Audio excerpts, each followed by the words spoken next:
Massacres happened down in our area just because they did, because there was a lot of stealing of the sheep or cow. And from my knowledge of the reading, that was the main purpose of massacre, for thieving animal to live. Because white man's come here, cleared the bush, made it his home, moved the black fellas' food, tucker, out. So they've picked on their animals, which is just standing there, which they didn't have to chase. And yeah, they're rubbing their bellies later with the feed, where probably that night or the next day they were killed for having that animal. And the Snowy River yarn, which I believe to be true, is just that there was a mob of troopers out riding one day, and this woman was trying to make it from one side of the river to the other. Snowy River is very wide in places, and they spotted her. It was just the troopers, and they shot her, but they didn't get the little fella. And him growing up to be Jambi O'Rourke, to our knowledge. And we are direct descendants of that man. In 1814, the original O'Rourke landed at Botany Bay. I think it was in a boat called the Three Bs. And the boat didn't get back to England. It burnt in the harbour. And he had to do 7 years. Now, we don't really know, none of us, nobody's ever been able to tell me why he was given a free trip to Australia in 1814. But the rumour was that he'd been caught teaching Irish children to read and write in what they referred to as hedge schools in those days. From that massacre where his mother got shot, and those Irish people saved him and took him back to Sugan where he was reared up to a young man with the English tongue, spoke English. Jambi was his name, but he had the name of O'Rourke, which was, of course, not Aboriginal.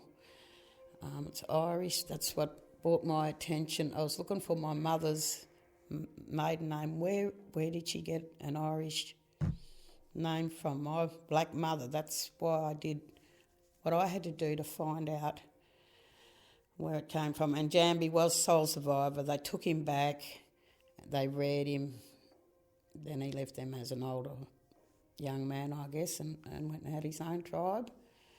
That's why I sit here and tell this story today. Well, I was always led to believe that it was my great-grandfather, David, and his cousin, Edward, that picked up when they came along. They knew nothing about what was going on with people shooting Aboriginals, and they hove on the scene just by chance, some hours later, to find Jambi's mother dead on the sand of the Snowy with this little pickaninny beside her. And they picked the pickaninny up and took him home and reared him.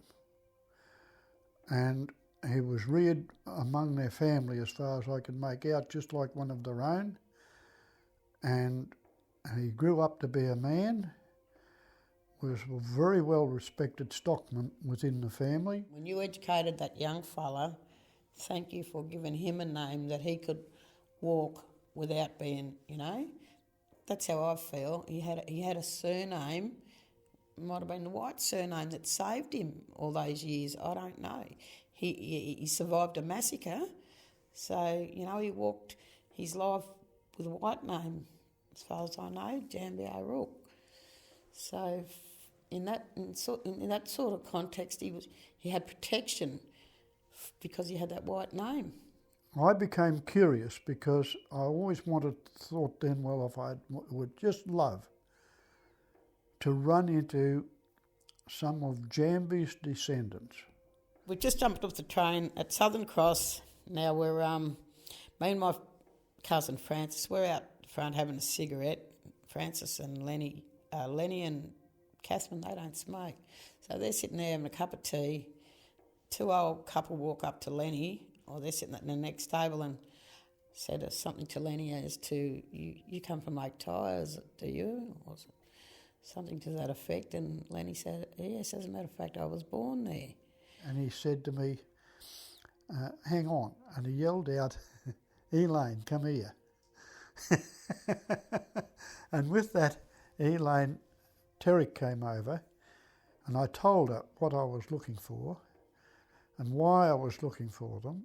And she happened to say that she was, I think, the great-granddaughter of Jambi. And I said, well, I'm looking for them because I want to know the story of Jambi from your people's side, not from the white man's side. And I said, no, I don't care what it is.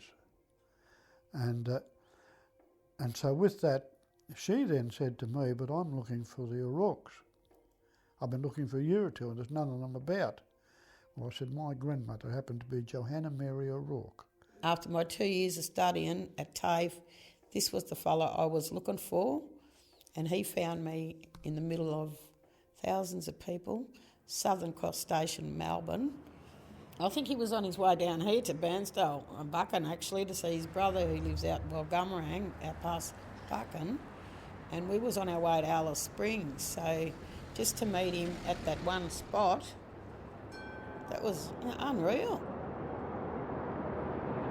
How you going, Ken? Nice to see you again. Yes, good to see you. Funny how we met here, isn't it? Exactly. Yeah. For all that history to go past for me and you two. Yeah. Meet upstairs and it's just unreal, isn't it? It is unreal. People don't believe it when you tell them. No. That I'd been keeping my eye open for years to try and run into descendants of Jambi. Just to be able to thank the descendants of your people for allowing my forebears to settle in that area, because your people could have wiped them out any time you liked. I reckon we're a good mob. I reckon you're a good mob too. All right then, Ken. Where we better go? We better get up this way and have a cuppa now, eh?